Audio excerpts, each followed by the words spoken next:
Well, good morning. This is Professor Mark Smith for History 111, Sections 1 through 12. I hope you're well. This is the penultimate, the next to last lecture in our course. Our last lecture will be on the fighting of the Civil War and emancipation. But today we're looking at secession. This is the lecture for April the 22nd. And secession is an unusual subject insofar as it's a very small slice of time. We're dealing really with just a few months. Remember that Lincoln's elected in November 1860, and we're really taking this up to April 1861. So what I want to do today, and please read the terms very carefully. You'll see that not only are there terms, but an order of succession, the sequence in which southern states succeeded from the Union. And that's an important sequence, as I'll explain in a moment. And there are quite a few terms because this is quite a complicated topic. And what I've really done here is broken it down into Lincoln's election, the counter-revolution of 1861. Then I'm going to look at efforts to compromise. Was there a way out of secession? Was there a way out of fighting the Civil War? And there were a few compromise proposals, as we'll see. And then I want to turn our attention to Fort Sumter and the actual outbreak of war. This requires me to give you a chronicle of secession, a kind of timeline, and in that process I'm going to outline the position of the North and the position of the South, or at least the principal voices from the North and the principal voices from the South. And I'll try to explain why each side reacted as it did in this process of secession. And as I say, this is a very small temporal parameter. This is the most narrow temporal parameter that we've dealt with this semester, sort of November 1860 to April 1861, certainly less than a year. And in the process of this, we'll ponder whether or not secession could have been altered, whether or not this Civil War that's going to be the bloodiest war in American history could have been averted. But let me begin with Lincoln's election, which is pretty much where we ended our last lecture. As I said then, Lincoln's election in 1860 was considered something of a revolution, and I explained why that was the case. It also caused a storm of protest in the South, even bordering on hysteria. And there were also smug smirks in the North, to be sure. Now, the Southern cause for alarm, this storm of protest, was multifaceted. Some Southern slaveholders feared that Lincoln's election represented the victory of what they called a black Republican as president. That is to say, a Republican president who would spark slave revolts, who would be urged on by Northern representatives who had infiltrated the South. These were exaggerated fears, of course, but the idea was that Lincoln was a black Republican president and that his very election would incite slave insurrection in the South, stoked on by Republicans and Northerners who had infiltrated the homeland, as it were. So that was one fear. The other fear among some slaveholders was that Lincoln would abolish slavery, even though he had said that he would only stop its expansion. The worry was that he would in fact turn his attention to the eradication of the institution of slavery. And then lastly, this nervousness, this protest in the South was born of a sense that the South was under Northern subjugation, that Southerners themselves were enslaved by the North. And this, of course, was an attack on Southern notions of honor and independence, and plainly born of the realization that this sectional victory meant that in the future the North could behave as politically as it wanted to, that they didn't need the South for political power. There was no need to compromise. Lincoln's election as a sectional victory, a purely northern victory, was sufficient enough to take him to power. And that, of course, told white Southerners and slaveholders that they themselves had lost their influence in national politics.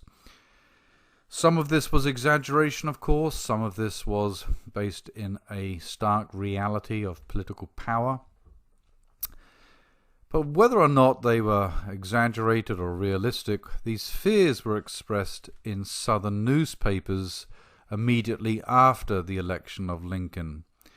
And I want to give you a sampling of what these Southern newspapers said. They were divided along two lines. People who were ardent Southern secessionists who were very keen to secede from the Union, they were known as fire eaters. Fire eaters. These are the people who wanted to secede from the Union to protect the South. But there were also people in the South known as Southern Unionists. Southern Unionists, and they wanted to keep the Union together as best they could. They didn't want to leave. They didn't want Southern states to succeed. And I'm going to read you some sentences from newspapers, and I want you to think to yourself, which kind of person authored these sentences? Was it a fire eater or a Southern Unionist? The first one I have comes from Alabama, and this person wrote in the newspaper, "The election of Lincoln is sufficient cause for secession." You might think that he signed himself a Southern fire eater or a Southern secessionist. He didn't. That was a self-described Southern Unionist. The next one comes from Georgia, and this person wrote, "This government and black republicanism cannot live together." This person described himself as a moderate Unionist. The next one comes from South Carolina, and this person wrote in the newspaper, "The Republicans think it their duty to destroy the white man in order that the black might be free. The South has come to the conclusion that she cannot submit to the inauguration of Lincoln and therefore will secede from the Union." That was a secessionist. That was a fire eater. In other words, it's quite difficult to distinguish between moderates, Unionists, secessionists, and fire eaters. There is an emotional quality to these reactions, and it's very difficult to distinguish between them. And precisely because it was difficult to distinguish between them, these newspaper editorials and letters didn't really hold much sway with Republicans in the North. They thought this was all hot air, and they refused to take Southern warnings seriously. They thought it was sour grapes at having lost the election, with a heavy dose of hysteria attached. After all, they said, the South had threatened such things before, but really to no avail. And even Lincoln initially expected the South not to react too strongly. Lincoln said, "The people of the South have too much sense." They won't succeed, in other words. And the question, of course, is, this is the benefit of historical hindsight, I suppose, were the Republicans, were Northerners generally, right to ignore these threats emanating from Southern newspapers? And on one level, of course, it's very difficult to think or fathom what the Republicans or even Lincoln could have said to allay Southern fears. I mean, short of disbanding the Republican Party and declaring slavery a positive good, it's very difficult to know what Lincoln could have said to reassure white Southerners in November 1860 following his election. And the reason for that is that the South's response was contingent not on Lincoln's election per se, but what he might do, what the Republicans might do. And even Lincoln understood this problem. He said, What is it I could say which would quiet such alarm? Is it that no interference by the government with slaves or with the slave states is intended? I have said this so often already that a repetition of it is but mockery, bearing an appearance of weakness. So what Lincoln is saying here is, what else could I say? I've already told you I won't attack slavery where it exists.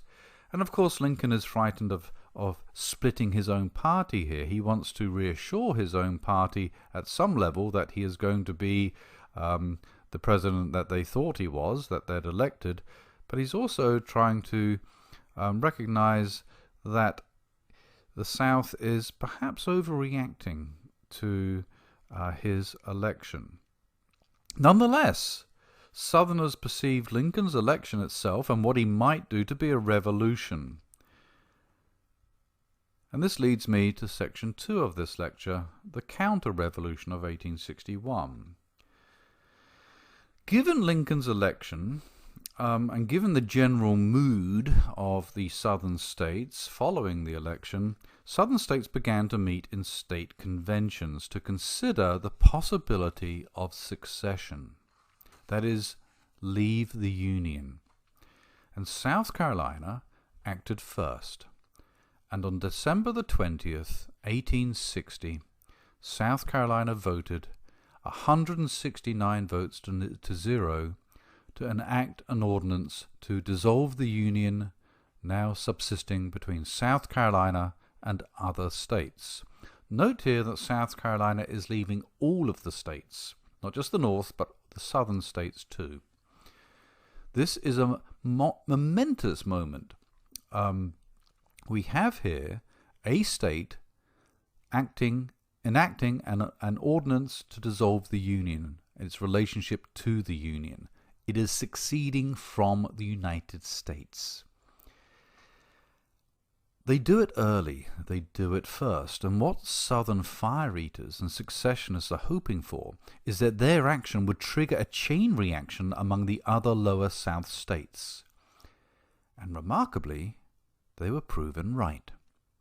Look at the list that I've given you on the list of terms, and it details which Southern states succeeded and when. January the 9th, 1861, in the new year, Mississippi goes next. Following Mississippi 1 day later, on January the 10th, Florida succeeded. A day later after Florida, Alabama succeeds on January the 11th. A week later, Georgia succeeds on January the 19th. A week after that, Louisiana succeeds on January the 26th. And then, on February the 1st, Texas succeeds. Notice the speed. Notice how closely they follow one another. This is succession in domino effect.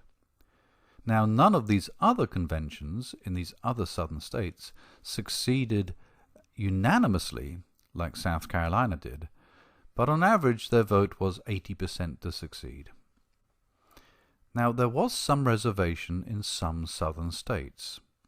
A significant minority in some states desired some sort of cooperation or cooperative action between the individual southern states before succeeding.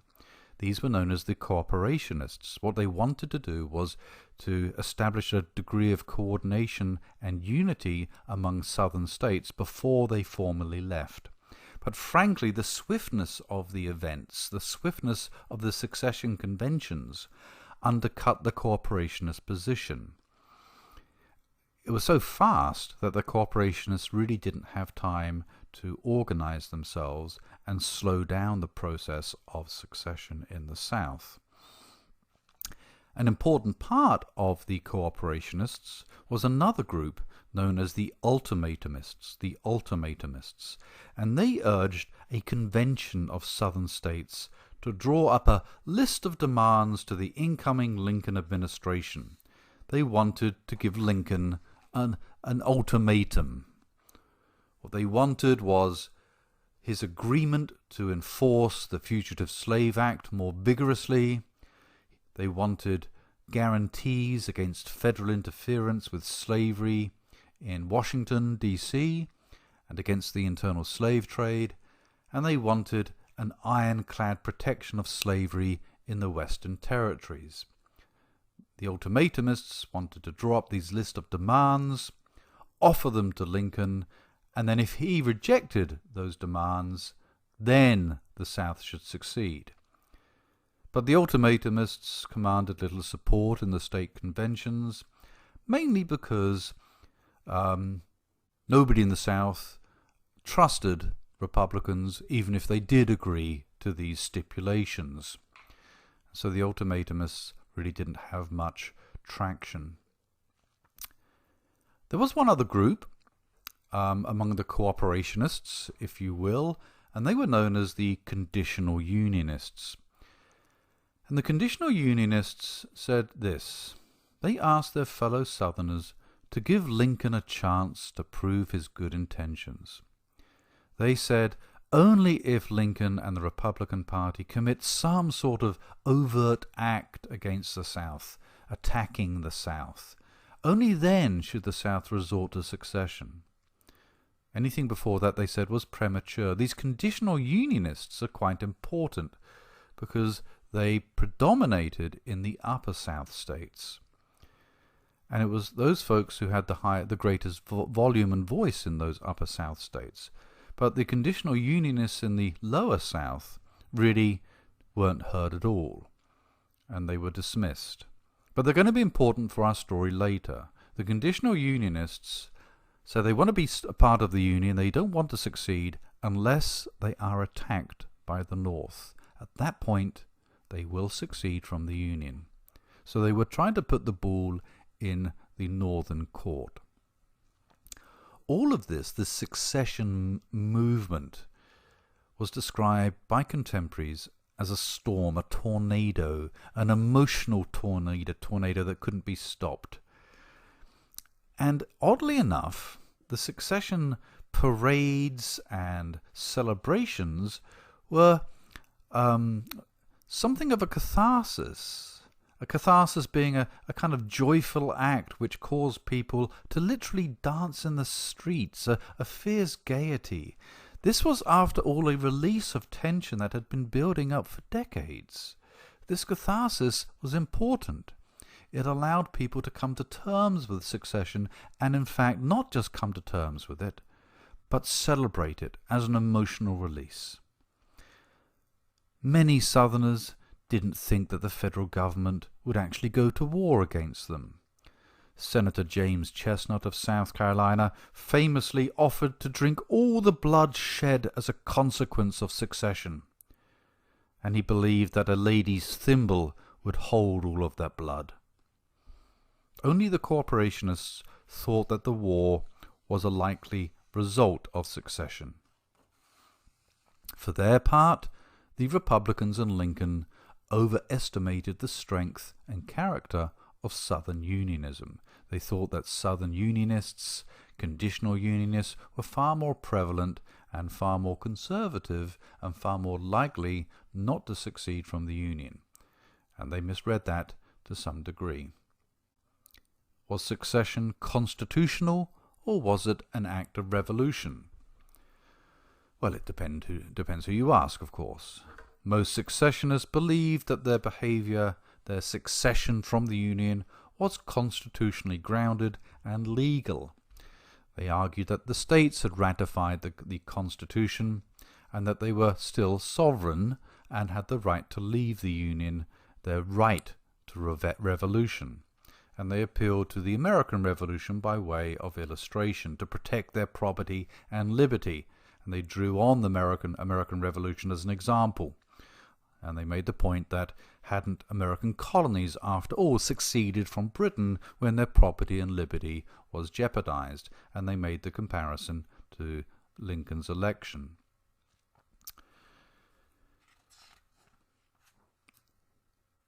There are many other ways to appreciate secession or to understand secession. One other way is to think about what the Republicans said about it. And the Republicans and Lincoln believed that this was manifestly an unconstitutional act, that secession was not a constitutional right. Historians tend to think of secession as something more complicated than just a revolution. It's really premised on the idea that Southerners weren't engaged in a revolution because nothing really had happened at this point. I mean, bear in mind, Lincoln is elected in November 1860. He will not take office until March 1861. So he hasn't really done anything to warrant a revolution. So what we're really looking at here is the South being afraid of what he might do. And so therefore, secession is better viewed as a preemptive counter-revolution. So they're rather than trying to restore the old order, this preemptive counter-revolution strikes first to protect the status quo before the revolutionary threat can materialize. So what they're trying to do is mobilize support for a preemptive counter-revolution. The secessionists are saying that we can't wait for Lincoln to strike, that we must be preemptive, and we must counter this revolution that is upon us. And it's that argument, really, that helps explain why secession passed by quite a healthy margin. It's a position based in fear of the future, what Lincoln might do. Which, of course, brings us to the question of compromise and compromise proposals. What, if anything, could be done to prevent secession by the South? What, if anything, could be done to deter Southern states from leaving the Union? At first blush, very little, I suppose. The South, after all, perceived secession as a constitutional right that they had. And they seemed determined to do this. But there were options on the table. There were options. Some of the options included the idea that the North should simply let the Southern states go in peace. This was a position known as masterly inactivity, a position of watchful waiting, of making no big concessions to the South, but at the same time avoiding provoking the South. And this was based on the hope that secession fever, as it was called, would peter out, and the Southern Unionists would gain power and would bring the Southern states back into the Union, or be strong enough to deter states from succeeding in the first place. This idea of masterly inactivity, just letting things roll out, letting things pan out, not doing anything to provoke the South, not doing anything rash.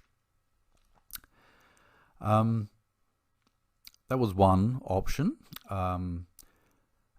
A more concrete option was offered by the outgoing president, James Buchanan, who was elected in 1856 as a Democrat.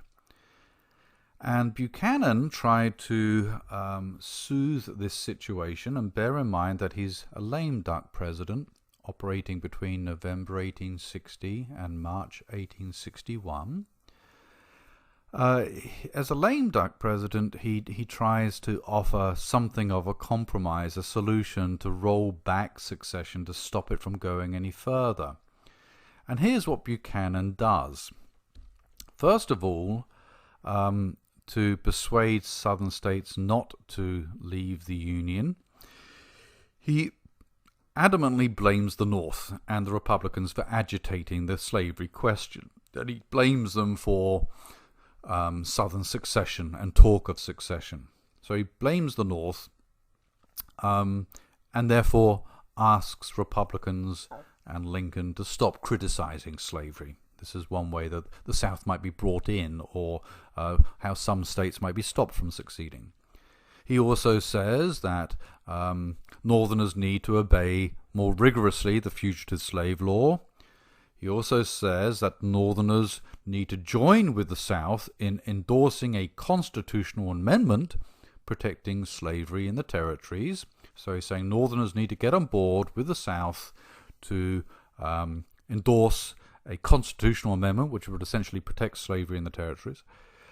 He says that Northerners need to be very enthusiastic about the acquisition of Cuba as a slave state to be added to the South, which would mollify and placate the South. Well, needless to say, Northern Republicans rejected Buchanan's effort to compromise. It was seen as too one-sided and retrograde. The other major compromise, if you can call it that really, compromise proposal was originated by a senator from Kentucky, John J. Crittenden. And John J. Crittenden proposed a compromise to stop the South from seceding and to bring already seceded states back into the Union. He proposed a compromise that would take the form of a series of amendments to the Constitution. And I'm just going to give you the most obvious and the most important constitutional amendments that John J. Crittenden thought, if endorsed by the North and the South, would avoid civil war and avoid secession. The first proposed amendment to the Constitution, and all of these are proposed amendments to the Constitution in the Crittenden Compromise.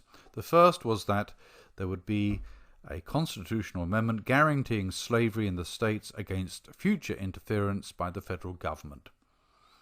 So an amendment that would guarantee slavery in the states against future interference by the federal government.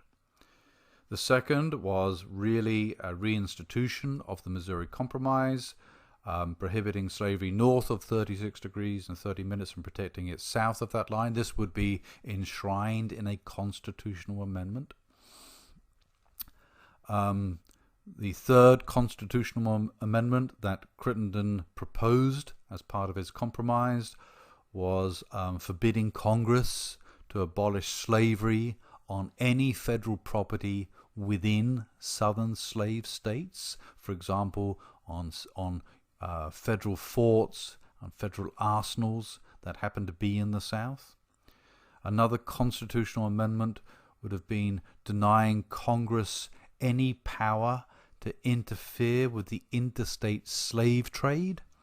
This would be a constitutional amendment protecting the slave trade.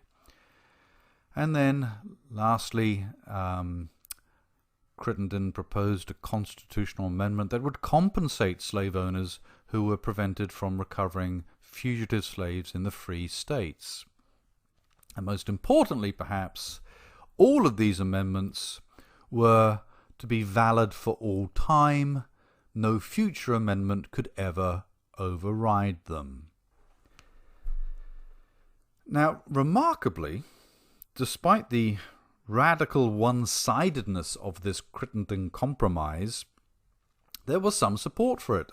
Some businessmen in the North, fearful of the economic consequences of a civil war, warmed to the idea of this compromise. Lincoln himself rejected it, of course. He refused to compromise on the extension of the slavery issue, and Lincoln said if war is going to happen, it is better that it happen now and not in the future.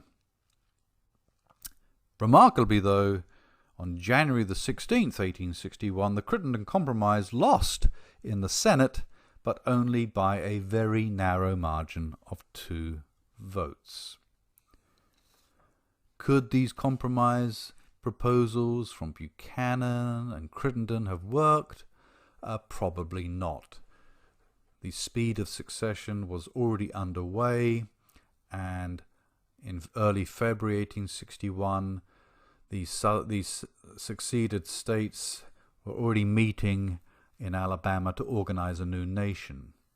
Now, to be sure, only 7 states had succeeded when they met in Montgomery, Alabama. Not all southern states. There were unsucceeded southern states. But it seems to me that those states that had succeeded were going to succeed regardless of any attempt to compromise. Interestingly and importantly, the unsucceeded southern states were going to be critical to the long-term prosecution of a war if it were to erupt, which we know that it did. These unsucceeded states were border states. These were states on the margins of the South, for example, Missouri and Virginia and Arkansas. And they held secession conventions, but they chose not to succeed.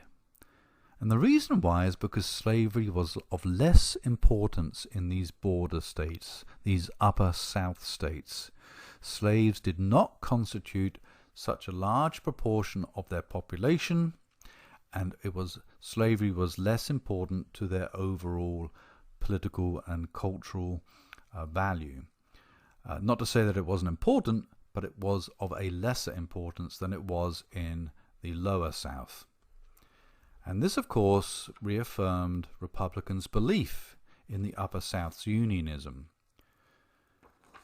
But these states that did not succeed, such as Virginia, embraced conditional unionism.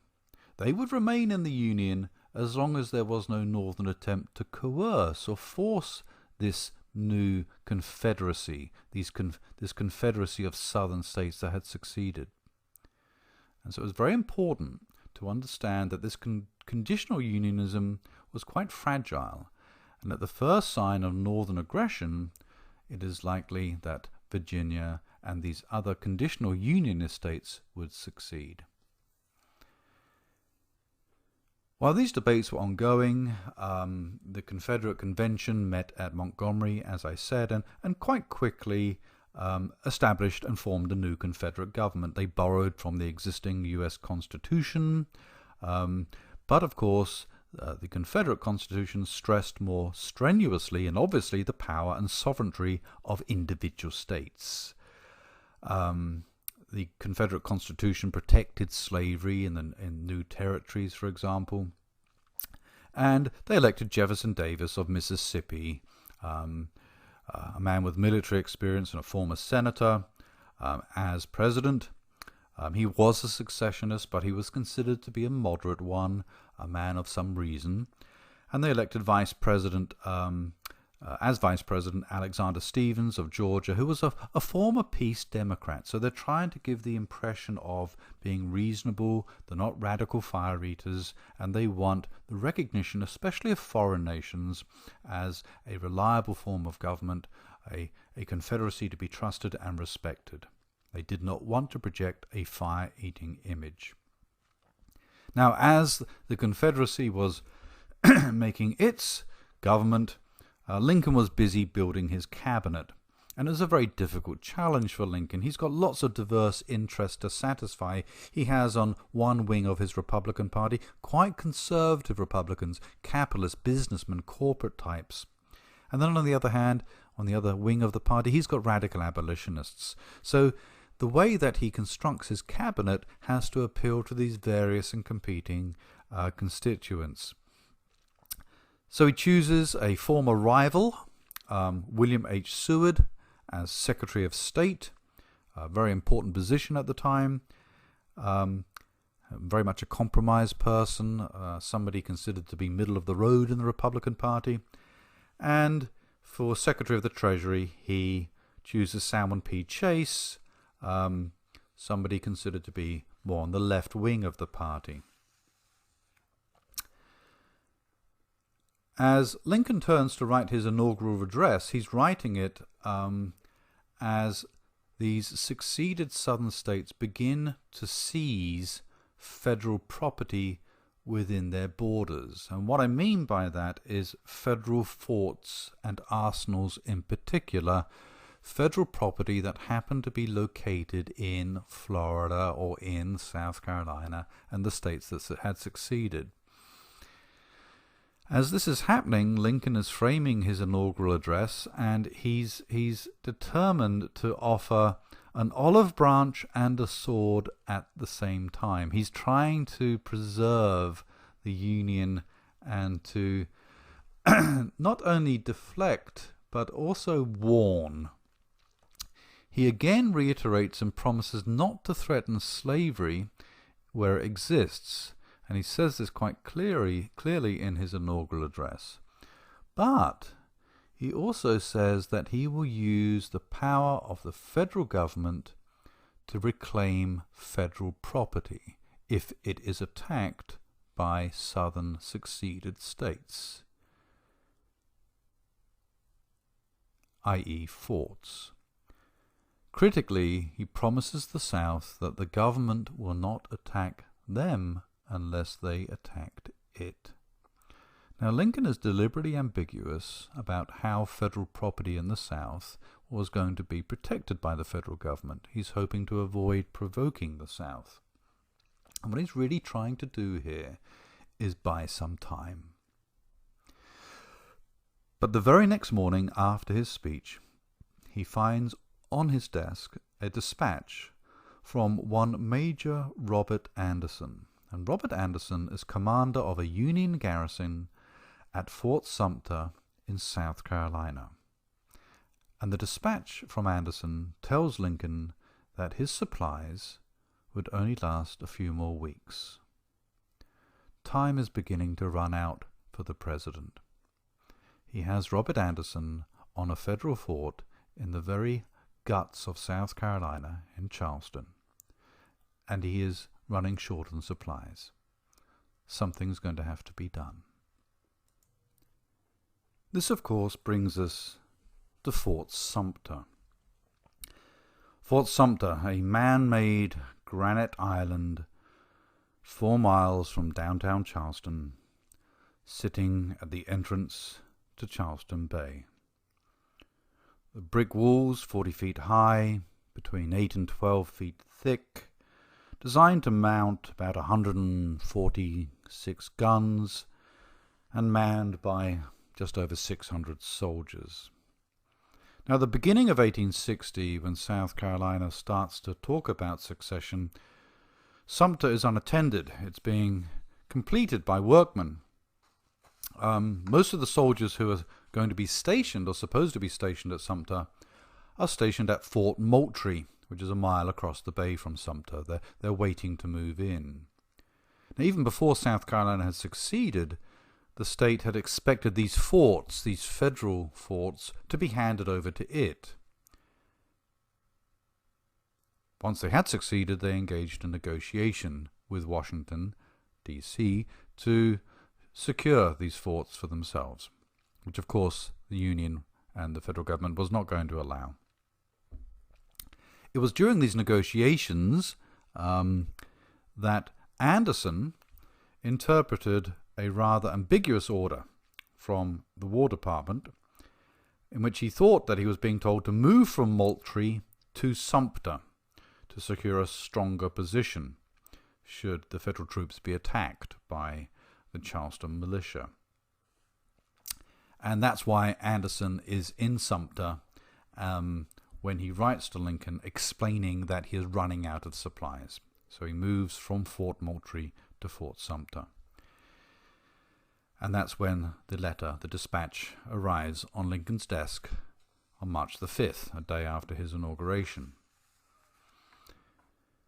Lincoln's options are quite limited, really. He's not really sure what to do, and he doesn't really have many options to exercise, frankly. One option for Lincoln on March the 5th was to scrape together every available warship and soldier and shoot their way into Charleston Bay and resupply the fort. That would be the most obvious thing to do, I suppose. But the problem with this course of action is Lincoln wasn't really sure that he could do it. He didn't really have the manpower to do it. He really didn't have the Navy to do it as such. And of course, if he did that, he'd be blamed for starting a war. That such an action would very likely unite the upper South states and cause them to succeed and side with the Confederacy. This did not seem to be a viable option to Lincoln.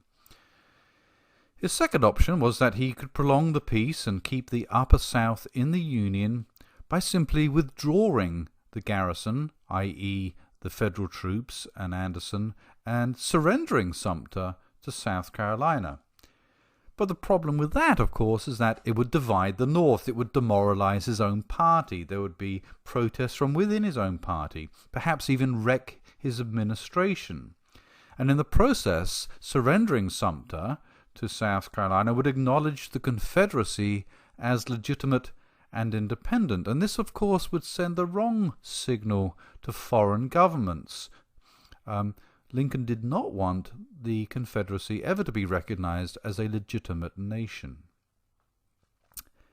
His third option was that he could play for time. Hopefully come up with a strategy which would avoid the aforementioned problems. But the problem was that he only had about 6 weeks, and Anderson's supplies would run out by then. What to do? What to do? Lincoln came up with a plan that was clever and quite cunning and effective. His plan was not to force the resupply of Fort Sumter, not to force the issue, not to send in battleships to resupply Fort Sumter. Instead, Lincoln opted to send a task force of supply ships to Anderson. Simply carry the supplies to Sumter. These wouldn't be warships, these would be supply ships. A kind of humanitarian gesture, if you will. Now, warships and soldiers would stand by ready for action if Confederate batteries were to fire on the supply ships. But they wouldn't initiate action, and that was the point. These were supply ships, kind of humanitarian supply ships, to resupply Anderson and his hungry men. And Lincoln would also decided to notify the governor of South Carolina in advance of this the federal government's peaceful intention to send in provisions only. His thinking here, Lincoln's thinking here, was that if the Confederates opened fire on these unarmed supply boats carrying food for hungry men, the South would stand convicted of an aggressive act, and therefore the South would be blamed for starting this war, and that in turn would unite the North and keep the South divided. If, on the other hand, South Carolina allowed this food to go through, the peace and status quo at Sumter could be preserved, and the Union government would have won a symbolic victory. That was Lincoln's thinking, and on April the 6th, 1861, Lincoln informed South Carolina's governor, Francis Pickens, that an attempt would be made to supply Fort Sumter with provisions only, and that there wouldn't be any attack of a military nature. Basically, what Lincoln had done here was put the ball into Jefferson Davis's court, and Davis was under enormous pressure to do something, to do anything. The spirit and even the patriotism of the people, said Southern newspaper editors, is oozing out under this do-nothing policy. And Jefferson Davis was criticized for an apparent inaction. The popular feeling in the South was to take the fort. And Davis succumbed. Davis feared that Southern patriotism would evaporate. And therefore, to Lincoln's challenge, shall it be peace or shall it be war, Davis answered war. And on April the 9th, backed by his cabinet, Jefferson Davis advised General Beauregard, who he had sent to be in charge of Confederate fortifications in South Carolina, to fire on the fort before the relief fleet arrived. Beauregard was acting on direct orders from Davis to fire on Fort Sumter before the supply ships arrived. Beauregard offered Anderson the chance to surrender. Anderson rejected the offer. And at 4:30 a.m. on April the 12th, the Confederates opened fire on Fort Sumter. 36 hours and 4,000 shot and shells later, which destroyed part of the fort, Anderson had no choice but to surrender. The next day the American flag came down on the fort, and the Confederate flag was raised. For all intents and purposes, this war had started. The news of Beauregard's firing on Anderson and Anderson's surrender galvanized the North. On April the 15th, Lincoln issued a proclamation calling for 75,000 militiamen to volunteer for national service for 90 days. For in 90 days, he said, we can put down this Confederate insurrection. And the militiamen responded with amazing enthusiasm, and many more volunteered for these 90 days than was needed. And very quickly, it was beginning to look like something larger than a lady's thimble would be needed to hold the bloodshed in this war. In our last lecture, our next lecture, we'll look at that war, we'll look at how it worked out, we'll look at key moments in the war, key pivot points in the war, why the North won, why the Confederates lost, and how ultimately the war led to the emancipation of almost 4 million people. Until then, stay safe, and we'll talk soon.